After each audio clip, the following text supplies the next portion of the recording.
Oya, hebu niwaulizeni swali moja. Katika ibada ya wafu Waislamu kuna jambo wanalolifanya.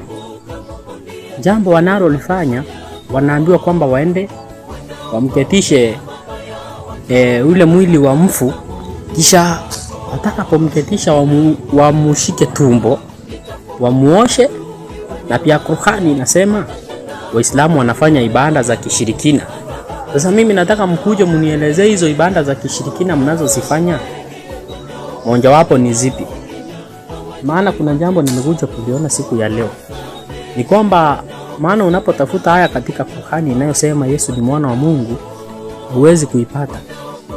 Kuna hii sura ya 33 inaitwa ambapo Aisha anasema Yesha, wakati mtume alipoaga dunia, wakiwa katika ile hafla ya kumzika mtume sallallahu alaihi wasallam, alikuja mnyama ambaye kujulikana ni mnyama sambulubi, akaikula karatasi katika aya za Qur'an. Kwa hivyo ile haya ilikuliwa, mimi nikisema ilikuwa imetanja Yesu ni mwana wa Mungu. Na kama unapinga, nipinge kwa hoja.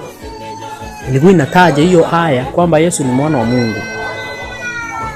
La pili ni kwamba kuna sura inaitwa Suratul Ahzab, ilikuwa inasomwa ikiwa na haya 200.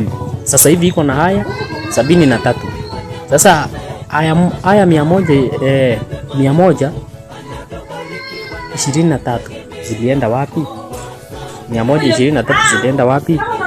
Ngoja majibu kwenu Uislamu. Maana hizo zilizopotea zilikuwa zinataja Yesu ni mwana wa Mungu, na ukipinga kwa hoja.